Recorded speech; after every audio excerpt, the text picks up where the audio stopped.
Hello, मैं शिल्पी आप लोगों को पढ़ा रही हूँ हिस्ट्री एंड सिविक्स। आज हम लोग करने जा रहे हैं एमसीक्यूज़, वो भी आपके किस चैप्टर के? First phase of Indian national Congress की, ठीक है? तो आईएनसी जब फॉर्म होती है इंडियन नेशनल मूवमेंट, वो थर्ड चैप्टर है आपका, उसके एमसीक्यूज़ यहाँ पर हम सॉल्व करने वाले हैं, ठीक है? ऐसे धीरे-धीरे करके मैं बहुत सारे एमसीक्यूज़ आपको करा दूँगी, अप्रॉक्स 50 टू 100 मैं आपको यहाँ पर हर चैप्टर के एमसीक्यूज़ बता देती हूँ। ऑलरेडी जितने भी चैप्टर हम पढ़ चुके हैं, उनके एमसीक्यूज़ मैं आपको दे चुकी हूँ, उनके वीडियोज़ आप प्लीज़ देख लीजिएगा। अप्रॉक्स 50 टू 100 क्वेश्चंस हैं, उनको सॉल्व कर लीजिएगा। एमसीक्यूज़ की प्रैक्टिस बहुत इंपॉर्टेंट है, सो दैट एमसीक्यू में मत छोड़ के आना कुछ भी, ठीक है? क्योंकि आंसर सामने लिखा होता है, तो आप लोग को नहीं छोड़ना है वो सब, ठीक है? तो अभी हम लोग एमसीक्यू सॉल्व करते हैं, जो आपकी बुक में दिए गए हैं, वो वाले आज हम सॉल्व करेंगे। अदर देन दैट जितने भी एमसीक्यूज़ प्रीवियसली आस्क्ड हैं, वो सारे मैं यहाँ पर लेकर के आऊँगी, ठीक है? इस चैप्टर से रिलेटेड। वन बाय वन सारे चैप्टर कवर करेंगे, ठीक है? Narration of the story and then MCQs और फिर उसके बाद हम फैक्ट्स पर भी बात करेंगे, फाइन? चलो स्टार्ट करते हैं। First question is the Dadabhai Naoroji presented which famous theory in his paper poverty and un British rule in India. ठीक है? तो दादाभाई नौरोजी की ये जो थ्योरी आई थी अन ब्रिटिश रूल वाले इंडिया में, कौन-सी थ्योरी थी वो? वो कौन-सी थ्योरी थी जो अन ब्रिटिश रूल इंडिया वाली पॉवर्टी वाली बुक में उन्होंने पब्लिश की थी? तो वो थ्योरी आपकी कौन-सी थी? ऑप्शन देखते हैं। Deficit theory, deprivation theory, drain theory, detriment theory. तो आपकी ये जो थ्योरी थी, मैं आपको बार-बार बता रही हूँ ड्रेन ऑफ वेल्थ मैंने कई बार ये आपको बताया एक्सप्लॉइटेशन वाली जो थी, तो आपकी ये थ्योरी थी ड्रेन थ्योरी, ठीक है? तो ऑप्शन आपका कौन-सा करेक्ट हो जाएगा? ये थोड़ा गलत लगा हुआ है एबीसी सीक्वेंस, इसको सही कर लेना, बट ड्रेन थ्योरी जो है वो आपका ऑप्शन करेक्ट है, फाइन? ओके, नेक्स्ट क्वेश्चन है आपका methods used by early nationalist. Early nationalist के बारे में मैंने आपको प्रॉपरली बताया हुआ है कि उनके मेथड क्या थे, क्रिटिसिज्म कैसे हुआ, अचीवमेंट क्या थे, क्या-क्या डिमांड्स थी, वो मैंने बहुत ही अच्छे से आपको पूरा प्रॉपरली बताया है। देयर इज़ 1 आवर का video, please go through it. बहुत अच्छे से मैंने स्टोरी टेलिंग में बताया आपको, तो please go through that video, आपको ये तुरंत क्लियर हो जाएगा, ये ऑप्शन क्या है, ठीक है?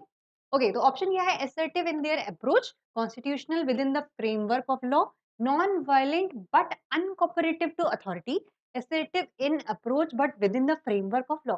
तो कौन सा ऑप्शन आपका करेक्ट हो जाएगा इस वाले में? आपका ऑप्शन करेक्ट होगा यहाँ पर constitutional with in the framework of law, यानी कि आपका जो होगा ऑप्शन सेकंड, सेकंड करेक्ट होगा, ठीक है? ये असर्टिव वाली अप्रोच नहीं थी इनकी, इनकी अप्रोच थी constitutional approach, right? Constitutional approach थी, तो ये आपका कौन सा ऑप्शन करेक्ट होगा? Option 2, fine? चलो नेक्स्ट क्वेश्चन क्या है? What were the 3 P's? मैंने आपको पूरे अच्छे से 3 पीस भी बताए हुए हैं। क्या थे 3 पीस? वो मैंने पूरे आपको रटा दिए हैं उस वीडियो में। Please go through that video, ठीक है? Please it's a request, MCQs लगाना बहुत ईज़ी हो जाएगा। फाइन, तो 3 P's of the early nationalist के क्या थे? 3 पीस का क्या है? फुल फॉर्म क्या है 3 पीस का? दैट इज़ बताइए? Petition, prayer and protest. Right? Petition था, प्रेयर था, फिर प्रोटेस्ट कर रहे थे वो। ये उनका वे ऑफ डिमांडिंग था। किसका? अर्ली नेशनलिस्ट का। फाइन? चलो नेक्स्ट क्वेश्चन देखते हैं। Which of the following was the aim of the early nationalist? Aim क्या था अर्ली नेशनलिस्ट का? अर्ली नेशनलिस्ट जब मैंने आपको पढ़ाया है तो उनके एम, उनके सेशंस, उनके अचीवमेंट सब बताया हुआ है। तो आप ये ऑप्शन देखते हैं। Eradication of British rule in India, promotion of equality among the workers for the cause of India, formulation of popular demands to be presented before the government, organization of violent struggle for the political emancipation of India। तो कौन सा option आपका correct हो जाएगा इस वाले में बताइए? तो ये आपका होगा promotion and equality of the workers, ठीक है? कौन सा हो जाएगा? Sorry, formulation of popular demands, sorry ये वाला option 3, formulation of popular demands to be presented before the government. तो जो भी आपकी डिमांड्स है वो गवर्नमेंट से पहले आनी चाहिए, यानी पब्लिकली ज़्यादा चीज़ें सुननी चाहिए, ठीक है? आपका नेक्स्ट क्वेश्चन है question number 5, which of the following statements is are related to the aims of the INC, ठीक है? इंडियन नेशनल कांग्रेस की जो डिमांड्स थी उसमें से कौन सी स्टेटमेंट है जो कि रिलेटेड है? स्टेटमेंट पढ़ो पहले। Eradication of all possible race, creed और provincial prejudices among Indians, fine. Second आपकी स्टेटमेंट है organising public opinion against the British, third is formulation of popular demands and fourth is organisation of violent struggle for the political emancipation of India. अब आपको select करना है कि इन statements में से कौन सी है। ऐसे क्वेश्चन देख के डरना मत, ठीक है? आप स्टेटमेंट पढ़ो प्रॉपरली, क्या डिमांड ऑफ द क्वेश्चन है वो देखो और फिर केयरफुली टिक करना। देख लेना 1, 2, 3 कहाँ लिखा हुआ है, 1, 2, 4 लिखा हुआ है, 3, 4 लिखा हुआ है कि क्या लिखा हुआ है। बात समझ रहे हो? तो आपका यहाँ पर कौन-सा ऑप्शन करेक्ट होगा बताइए? आपका ऑप्शन करेक्ट होगा यहाँ पर आपका पहला ऑप्शन, यानी कि 1, 2 और 3 वाला, ठीक है? यानी कि ये वाला। फाइन, 1, 2, 3 वाला, यानी कि आपकी जो ये स्टेटमेंट है, ये स्टेटमेंट है और ये स्टेटमेंट, ये तीनों करेक्ट है। फाइन, ये तीनों क्या है? करेक्ट है। चलो क्वेश्चन नंबर 6 देख लेते हैं, वो क्या है? Early nationalist demand which of the following civil rights? Early nationalist ने कौन से फॉलोइंग राइट में से किसकी डिमांड की थी? तो ऑप्शंस देख लेते हैं पहले तो, restoration of rights to assemble and form association, restoration of home rule, restoration of national education, none of the above.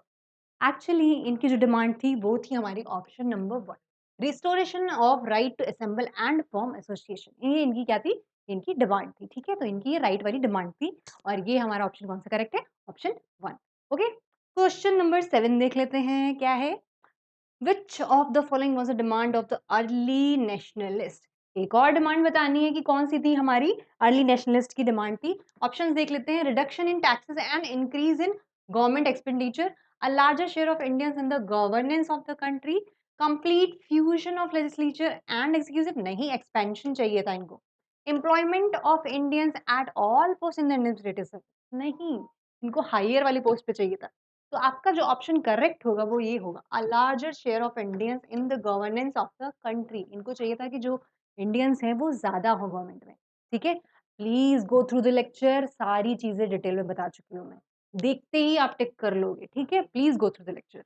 Okay, 2x पे लगा के देखो यार, क्यों तुमको इतना स्लो मो में देखना है? आराम से 2x पे लगा के देखो, आधे आधे टाइम में आपका पूरा क्लियर हो जाएगा, ठीक है? Okay, next question is which of the following administrative demands were made by the early nationalist? ठीक है, कौन सी डिमांड थी? अभी डिमांड्स पे ही चल रहे हैं हम अर्ली नेशनलिस्ट की। तो कौन सी डिमांड थी आपकी अर्ली नेशनलिस्ट की? वो देखनी है हमें, ठीक है? ऑप्शन क्या है? Increase in the powers of local bodies, increase in official control over local bodies, increase in the British officers in civil services, transfer of police services to local bodies. कौन सा ऑप्शन सही लग रहा है? ये option 1, increase in the powers of the local bodies. Option 1 is correct. Fine, option 1 is correct. Okay, question number 9, which of the following reforms was a result of the efforts made by early nationalist? Result के बारे में पूछ रहे हैं आप, बात समझ आ रही है? रिजल्ट के बारे में पूछ रहे हैं, तो बताओ रिजल्ट में कौन सा वाला है? Withdrawal of the partition of Bengal, simultaneous ICS exam in India and England, appointment of Lord Curzon as viceroy, Irish home rule agitation। ये तो हमने यहाँ पे देखा नहीं, इसको क्रॉस कर दो। लॉर्ड कर्जन वाला है तो वो तो होगा नहीं, डफरिन थे वहाँ पे उस टाइम, ठीक है? तो ये भी क्रॉस हो गया। एलिमिनेशन भी ध्यान देना, ठीक है? क्रॉस करते जाना। Withdrawal of the petition of Bengal, Bengal वाला केस अभी आया ही नहीं है, वो 1907 में आएगा, 1905 के बाद आएगा, ठीक है? तो अर्ली नेशनलिस्ट में बंगाल वाला कोई पार्टीशन-वार्टीशन की बात ही नहीं है। बचा क्या? ऑप्शन 2, तो ऑप्शन 2 इज़ करेक्ट। ऐसे एलिमिनेट करके भी आप ऑप्शन करेक्ट कर सकते हो, फाइन। थ्योरी जब आपको पता है, आपको स्टोरी पता है, तो आप इज़िली एलिमिनेट कर लोगे कि भाई ये इससे रिलेटेड नहीं है, ये भी इससे रिलेटेड नहीं है, ये इससे रिलेटेड नहीं है। तो जो रिलेटेड होगा वो बचेगा। तो ऐसे करके भी टिक कर सकते हो आप, राइट? चलो नेक्स्ट क्वेश्चन देखते हैं। Which of the following was an achievement of the early nationalist? तो अब क्या देखना है हमें? अचीवमेंट कौन सा था? अचीवमेंट्स मैंने आपको सारे बताए अर्ली नेशनलिस्ट के, ठीक है? तो यहाँ पर कौन सा है? Withdrawal of the partition of Bengal, promotion of self-reliance, arousal of the feeling of one nation among the Indians, none of the above। Partition of Bengal सबसे पहले एलिमिनेट कर दो। समझ रहे हो? पार्टीशन ऑफ बंगाल सबसे पहले एलिमिनेट कर दो, क्योंकि उसका कोई लेना-देना ही नहीं है, ठीक है? प्रमोशन ऑफ सेल्फ रिलायंस ऐसी कोई बात ही नहीं थी, वो तो यूनिटी और सारी चीज़ों पर बात कर रहे थे, तो सेल्फ रिलायंस जैसी कोई बात नहीं थी, ठीक है? Arousal of the feeling of one nation among the Indians, yes, ये सही लग रहा है। तो ये क्या है? यही सही है आपका, क्योंकि थोड़ी वननेस और यूनिटी की बात हो रही थी ना, इसलिए, फाइन। चलो नेक्स्ट क्वेश्चन क्या है? Question number 11, Dadabhai Naoroji is also known as, बहुत इंपॉर्टेंट क्वेश्चन है और बहुत फेवरेट क्वेश्चन है, ठीक है? ये मैंने आपको बताया भी है उस वीडियो के एक्सप्लेनेशन में। मैंने आपको 2 सेंटेंसेस में पूरी तरह से डिटेल में बताया कि दादा भाई नौरोजी का क्या-क्या कंट्रीब्यूशन है और कैसे है, ठीक है? तो वो प्लीज़ देख लीजिएगा। तो आपका क्या है? Father of the Indian nationalism, grand old man of India, father of moderates, father of the Congress. इनको बोलते हैं grand old man of India. कौन है? दादा भाई Naoroji.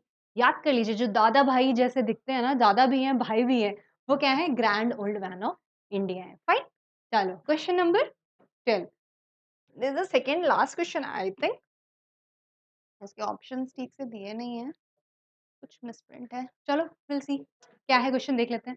Which of the following was achieved by Gopal Krishna Gokhale as a member of the imperial legislative council?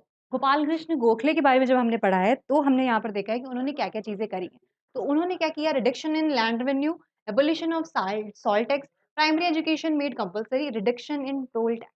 तो इन्होंने contribute किया है रिडक्शन इन टोल टैक्स में, fine? Reduction in toll tax में इन्होंने क्या है कंट्रीब्यूट किया है। किसने? आपके गोपाल कृष्ण गोखले ने, fine?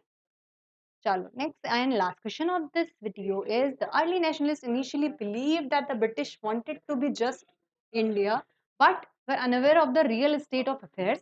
In this context, which of the following statements are true? Statements पढ़नी है पहले. They believed that the British rule had many benefits. They believed that the main obstacle in India's progress was not the British colonial rule but India's own social economic backwardness.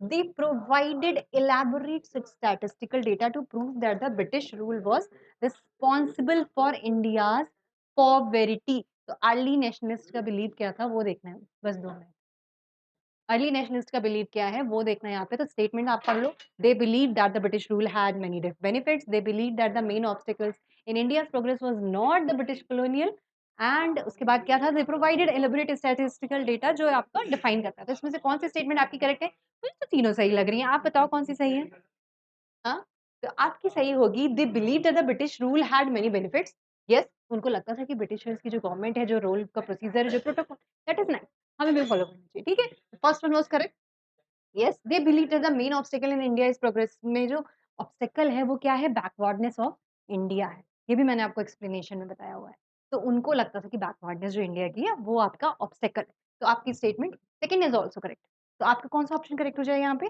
Option A 1 and 2 वाला fine चलो आज के questions जो थे वो यहीं पर ही इतने ही थे 13 क्वेश्चन आई थिंक हमने किए ना यस 13 क्वेश्चन हमने कंप्लीट कर लिए हैं तो 13 क्वेश्चन आपके हो गए नेक्स्ट और भी क्वेश्चन 20-20 करके मैं और भी एमसीक्यूज करा दूंगी इस चैप्टर के ठीक है तो यहाँ से प्लीज प्रैक्टिस कर लेना एमसीक्यूज सॉल्व कर लेना और नरेशन ऑफ द चैप्टर को प्रॉपरली देख लेना ऑब्जेक्टिव मत छोड़ के आना please it's a request okay thank you so much bye bye